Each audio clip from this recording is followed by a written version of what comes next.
Pemirsa, belasan warga penduduk pendatang atau duktang terjaring operasi kependudukan di Gilimanuk. Operasi kependudukan yang melibatkan Satpol PP Jembrana, Kelurahan Gilimanuk dan Dinas Kependudukan Kabupaten Jembrana ini menyasar tempat kos di wilayah lingkungan Jineng Agung dan lingkungan Asri, Kelurahan Gilimanuk.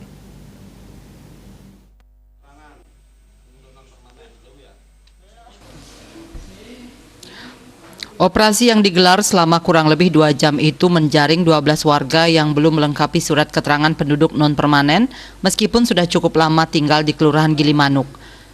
Kabid Gakum Satpol PP Jembrana Imade Tarme mengatakan mereka dijaring karena belum melengkapi diri dengan surat keterangan penduduk non-permanen sesuai dengan Perda 3 tahun 2015 tentang administrasi kependudukan dan Perbub 13 tahun 2019 tentang pendataan penduduk non-permanen. Mereka selanjutnya diminta datang ke kantor Kelurahan Gilimanuk dan didata oleh petugas. Lurah Gilimanuk Ide Bagus Tony Wirahadikusuma saat melakukan pembinaan di aula kantor kelurahan meminta kepada penduduk pendatang segera melaporkan keberadaannya kepada RT setempat dalam kurun waktu 1 kali 24 jam.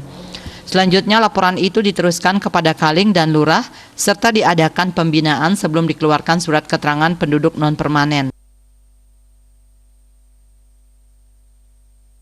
3/2015 tentang administrasi kependudukan dan Perbub 13 2019 tentang pendataan penduduk non-permanen kami sasar di tempat-tempat kos-kosan yang ada di Kelurahan Gilimanuk guna nantinya mereka sebagai penduduk non-permanen memiliki daripada surat keterangan penduduk non-permanen, di mana yang bersangkutan kami ambil KTP-nya dan setelah 30 menit untuk datang ke kantor kelurahan yang nantinya diberikan pembinaan dan diberikan surat pernyataan untuk mencari daripada surat keterangan. Warga pendatang ini diharapkan juga ikut menjaga situasi Kamtibmas di wilayah Kelurahan Gilimanuk.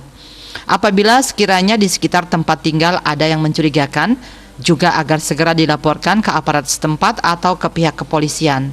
Surya Dharma, Bali Pos melaporkan.